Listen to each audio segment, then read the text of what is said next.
And that really brought me out of my comfort zone, but at the same time, it helped me to be more articulate. What comes to mind when you think of someone who's articulate? Do you think about someone who's on stage talking in front of an audience of 10,000 people? Or maybe someone who's done a TED Talk? Or at least someone who sounds really eloquent in their speech? Today, I'm going to give you 8 powerful ways how you can become more articulate. Being articulate is nothing more than being able to express your thoughts and ideas in a way that people can understand exactly what you're trying to say. So it's nothing more than accurate communication. Secret number 1 is to expand your vocabulary. And I'm not talking about this dictionary of difficult words. When I finished high school and I first went to college for the first time, I really wanted to sound more articulate. And so what I did was I bought this dictionary. This is the same dictionary I bought in college, and I wanted to learn more words, more difficult words. So I studied this. Every day I would work on a different alphabet and I would study these difficult words. And what I found was that people didn't understand what I was saying, because difficult words, when you're expanding your vocabulary and you're using harder words, the thing about being able to articulate is that you want people to understand what you're saying. So if you're using difficult words, the less likely they're going to use those words in everyday language, so they won't understand what you're saying. Being articulate means expressing your perspectives clearly. So it's not about expanding your vocabulary to words that are harder, but more to focus on words that express your emotions. So focus on descriptive words, especially words that help express how you feel. Secret number 2 is to practice improvising. Learning how to be more expressive of your emotions will help you to convey the meanings behind what you're trying to say. And really, people connect with how you're saying the words rather than exactly or precisely the words that you are trying to use. One way you can practice improvising is to take an improv or an acting class, because they teach you how to improve your expression using your body language and your speech. So after I bought my dictionary in college, what I did, I was a very shy person, and I really didn't feel comfortable talking in front of people, let alone expressing my emotions or conveying my perspective on things. So during the second half of my degree, I auditioned for a musical. And that really brought me out of my comfort zone, but at the same time, it helped me to be more articulate in terms of being expressive, acting on stage, and also singing too. That was what helped me bring me out of my shell.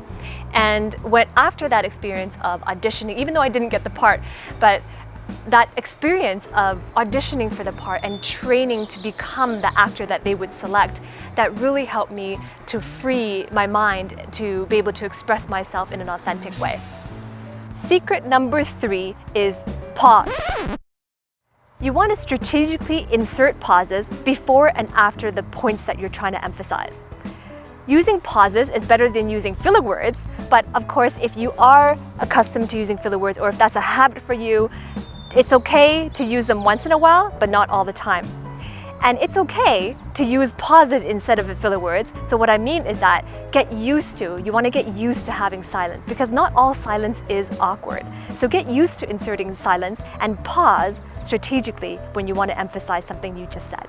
Secret number 4 is to pay attention to your tone and your accentuation. Tone is simply a change in the pitch of your voice. In some languages, like Chinese, for example, tone is word specific. If you change the tone, you change to a completely different word.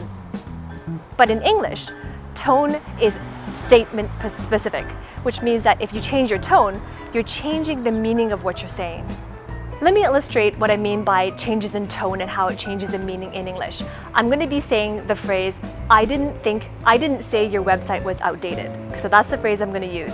And I'm going to change the tone for each word, and you can see that it changes the meaning of that sentence. And I'm not going to incorporate any body language to this at all, just verbally. And you'll see when I change the tone that it changes the meaning of the sentence. So the sentence, once again, is, I didn't say your website was outdated. Okay, here we go. First word is I. If I say, I didn't say your website was outdated, versus I didn't say your website was outdated, I didn't say it, so that means it implies that someone else said it. Or if I change the tone of the word say, then I didn't say your website was outdated, so that means that I didn't say it, I might be thinking it. Now, if I change the tone of when I'm saying the word website, it sounds like this. I didn't say your website was outdated, so that means it's not your website that I think is outdated, it's something else of yours that I think is outdated. Or if I change the tone of the last word, I didn't say your website was outdated. So it means that I didn't think it was outdated, I was thinking something else about your website. So you can see how changes in tone really change the meaning in English of what you're saying. So pay attention to your tone in your speech, and that will help you to become more articulate. So that was tone. Now let's talk about accentuation. Accentuation is when you simply make certain syllables more distinct by either saying them more loudly or putting more emphasis on them. So to illustrate, let's choose the word present. So if I were to accentuate the first syllable, it would be present. And that is one meaning, right? I give you a present. Give me a present. Give him or her a present. If I accentuated the second syllable, it would be present. So it changes the word from a noun to a verb. So pay attention to both your tone and accentuation to help yourself to become more articulate. Secret number 5 is to listen to yourself. So listen to yourself in normal conversation and pay attention to how you feel when you hear your own voice. Do you feel energized or drowsy? Do you feel pleasant or irritated? Chances are if you feel a certain way about yourself, then chances are other people feel the same way too. Try recording yourself also in normal conversations so that you can have opportunities to listen to yourself more often.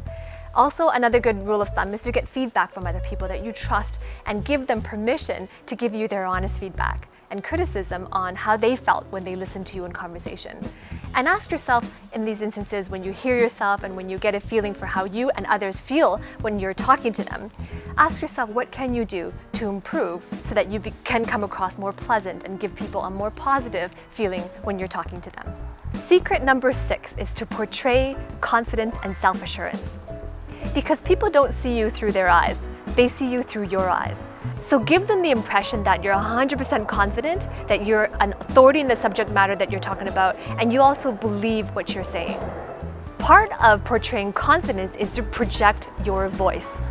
A good rule of thumb is to be able to talk so that someone who's 10 feet away from you can hear you. So project your voice with such intensity that someone who's 10 feet away can understand what you're saying.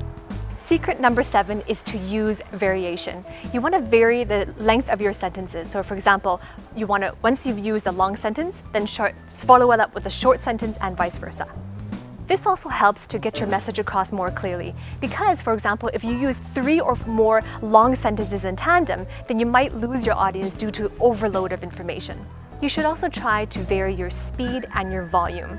This can help people to understand and follow what you're trying to say. For example, you can slow down when you want someone to understand certain words and phrases, and then speed back up again when you're sure that they've understood and they've caught on to what you're trying to say. Speed and volume will also help you to become more expressive as well. So for example, if you're trying to express something happy and exciting, then you can speak louder and faster.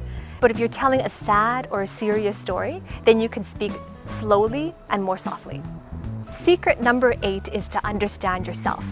Get a solid understanding of why you have a lack of articulation.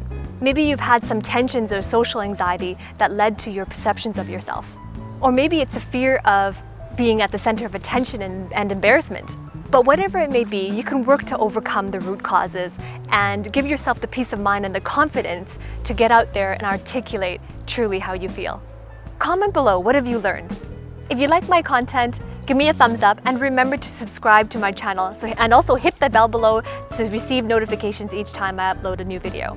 If you're interested in these topics and you want to hear more or a deeper dive into other topics, subscribe to my podcast, which is Career Revisionist with Dr. Grace Lee. So I'm going to include a link below. If you want to subscribe to my podcast, go to careerrevisionist.com/podcast and subscribe to iTunes, Spotify, and I'm also on other platforms as well. So choose your favorite platform, subscribe to me there, and I look forward to hanging out with you in my next video or my next podcast.